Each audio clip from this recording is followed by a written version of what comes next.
आज एक छोटा सा चैनल हो या बड़ा चैनल हो, अपने अस्तित्व के लिए जूझता है यदि वो देश और धर्म या सनातन की बात करता है। लेकिन जो ब्रेकिंग इंडिया फोर्सेस हैं, वो जो देश को तोड़ने की बात करते हैं, उनके साथ में पूरा विश्व, बड़ी बड़ी मैगजीन्स और बड़ी बड़ी संस्थाएं आकर के खड़ी हो जाती हैं।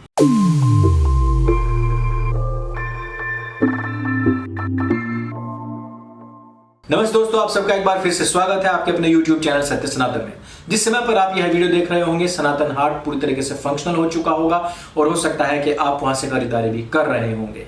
इस देरी के लिए मैं क्षमा प्रार्थी हूं, लेकिन जो नया इसका प्रीफेस है वो शायद हो सकता है कि आपको पसंद आएगा।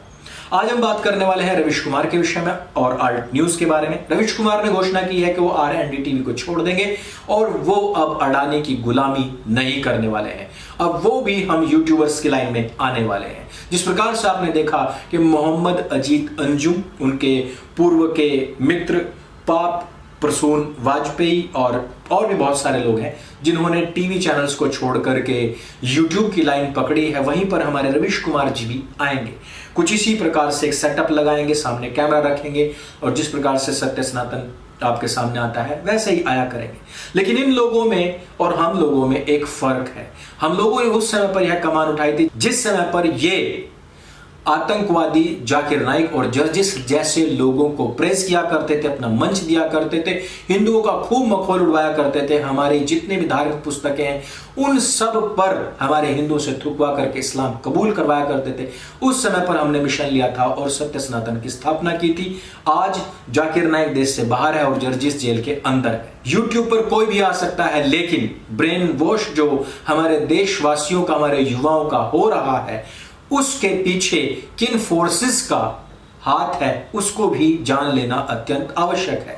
राहुल गांधी की एक फोटो बड़ी वायरल हुई जिसमें वो अपनी माताजी के फीते बांध रहे हैं, यानी कि नरेंद्र मोदी जी के नक्शे कदम पर चलते हुए भारतीय जनता को मूर्ख बनाने का एक और कॉपी पेस्टेड हथियार लिया गया है। हम पहले ही कॉपी वुड का बहिष्कार कर चुके हैं, यहां पर हमें दूसरी कॉपी नहीं चाहिए और वो भी एकदम फेक।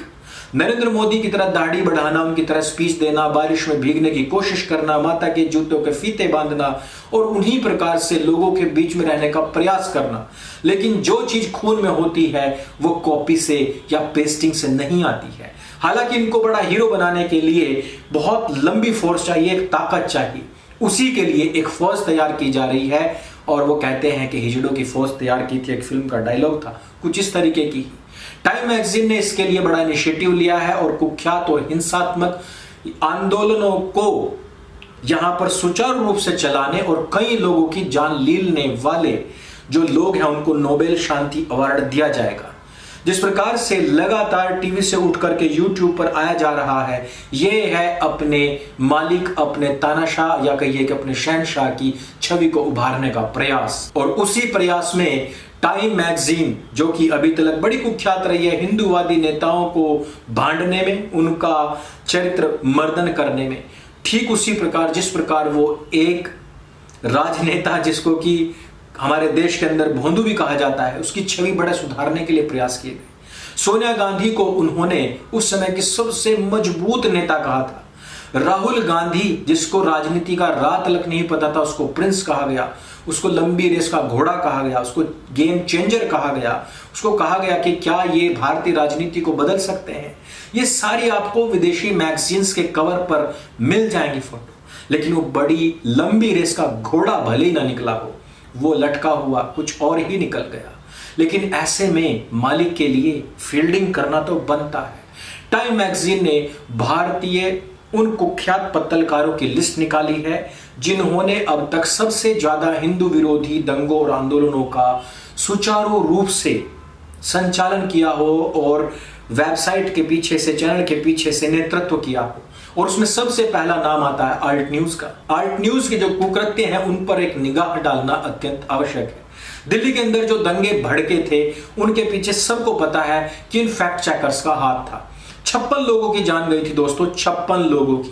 लेकिन फैक्ट चेकर्स ने कभी भी ये नहीं बताया कि CAA और NRC का असली मतलब क्या है और भारतीय मुसलमानों को इनसे क्या नुकसान, क्या फायदा है। इन्होंने कभी नहीं बताया कि बाहर के 3 देशों के अंदर अपनी जान से हाथ धोने वाले गैर मुसलमानों की क्या स्थिति है, क्या परिस्थिति है और उनको किस प्रकार से भारत में ला करके बसाया जाना अत्यंत आवश्यक है। इन्होंने अपनी जिम्मेदारी से पूरी तरीके से हाथ धोते हुए इस्लामिक प्रोपेगेंडा को अपनी वेबसाइट और अपने चैनल से आगे बढ़ाया था।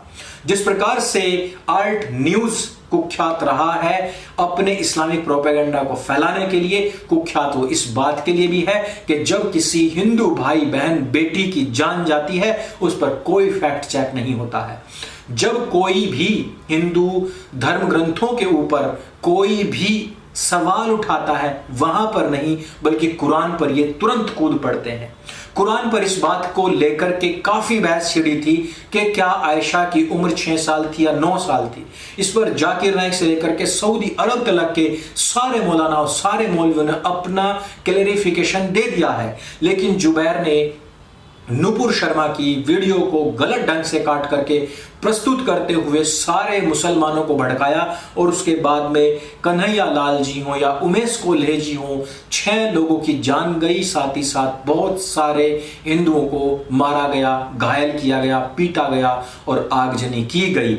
लेकिन इस असंख्य हिंदुओं के कहिए नरसंहार या उनको प्रताड़ित कराने वाली मानसिकता रखने वाला आल्ट न्यूज शांति के नोबेल पुरस्कार के लिए चयनित बताया जा रहा है टाइम मैगजीन के द्वारा। वो टाइम मैगजीन जो भारत को एक करने वाले नेताओं को दुष्प्रभावित करती रही है, योगी जी का मान मर्दन कई बार कर चुकी है, जो राजनीति का राह न जानने वाले राहुल गांधी को प्रेज कर चुकी है, बड़ा नेता बनाने का प्रयास कर चुकी है, इटालियन एंटोनियो माइनो को मजबूत नेता बता चुकी है, भारत के खिलाफ इतना प्रोपेगेंडा और इतना जहर कि टाइम मैगजीन खुद मंजूर नाम के एक आतंकवादी को आर्टिकल लिखवाने के लिए सामने लाती है, जो कि कन्हैया लाल जी पर एक आर्टिकल लिखता है और वो खुद कहता है कि कन्हैया लाल ने नुपुर शर्मा का सपोर्ट किया जिसके कारण से उसको इस्लामिक ताकतों के गुस्से का शिकार होना पड़ा।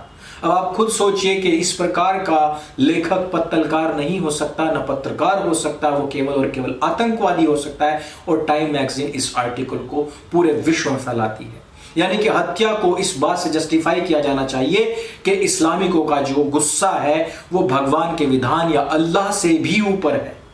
मंसूर यहीं पर नहीं रुकते हैं, वो कन्हैया लाल जी की हत्या को जस्टिफाई करते हुए भारतीय मुसलमानों को पूरी तरीके से बचाव करते हैं और फैक्ट न्यूज करने का दंभ रखने वाले लोग इस पर शांत रहते हैं। किस प्रकार से किसान आंदोलनों के दौरान अफवाहें फैलाई गई, लेकिन आल्ट न्यूज फाल्ट न्यूज सारे के सारे फैक्ट चेकर्स शांत रहे। दिल्ली के अंदर अफवाह फैला करके 56 लोगों की जान ली गई, लेकिन सारे के सारे फैक्ट चेकर्स शांत रहे।